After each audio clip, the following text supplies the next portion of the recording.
Welcome to Here's How We Get There. It's the daily show filled with conversations about business and mental health in a down-to-earth style with real-world language. Now let's dive in with your co-hosts, Kenneth Shark Kinney and Trey Tucker.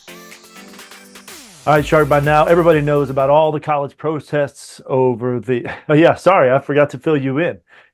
We better start this thing over.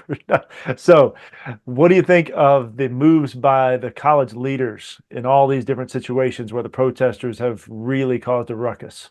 I think it's absolutely deplorable. And they're trying to walk a line like a bunch of politicians. I think even the administration has fumbled this because leaders have to make decisions more quickly.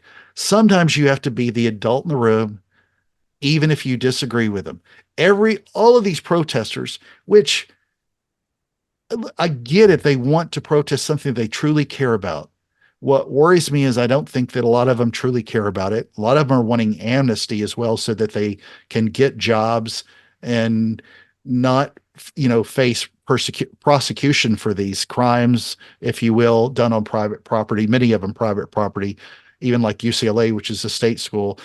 You're not going to get amnesty, though. Employers are going to look at you. They use different technologies. We've talked about that before on here. They're going to put you in the don't hire pile, not because of your stance on this or that. It's that you protested in a way that was not lawful.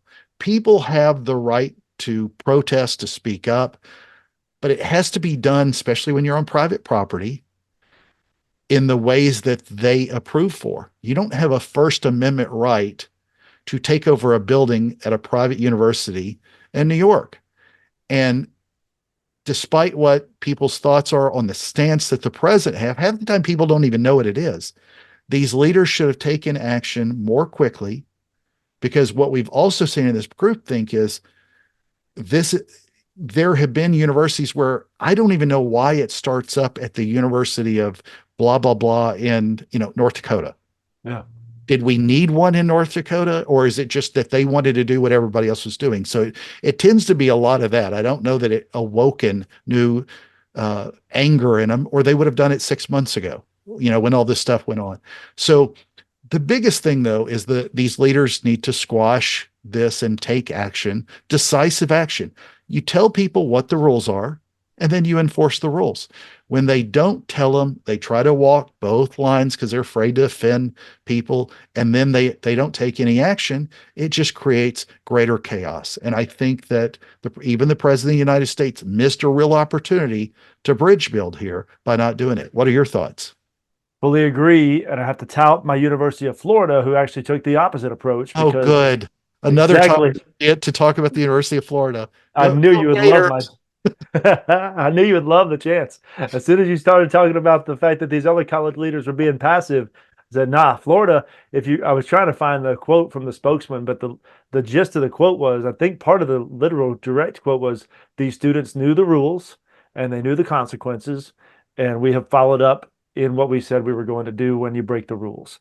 Very simple. It doesn't take a whole lot of political maneuvering or deep thought. It's just, here's what we said is allowed, here's what we said is not allowed, and here are the consequences for doing what's not allowed. It's not any kind of a personal thing. It's very simple.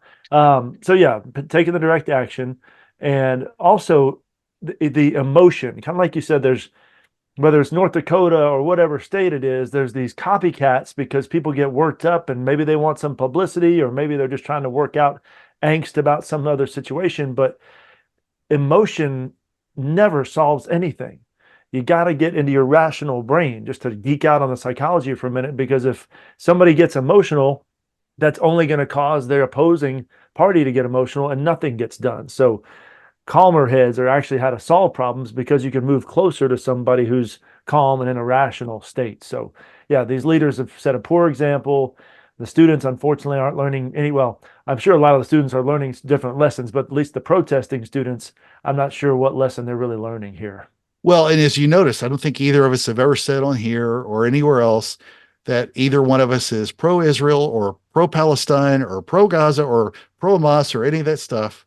Yep. People have the right to have a difference of opinion, but even like Dr. King showed us, you've got to have peaceful protests that are done lawfully. have the conversation. That's the only way you're going to do it. And I did find a quote. The quote from the University of Florida spokesman was "Roll Tide." So that's what he said. Thank you for joining Shark and Trey on the Here's How We Get There show. Make sure to rate, review, and subscribe to the show and visit here'showwegetthere.com. That's here'showwegetthere.com.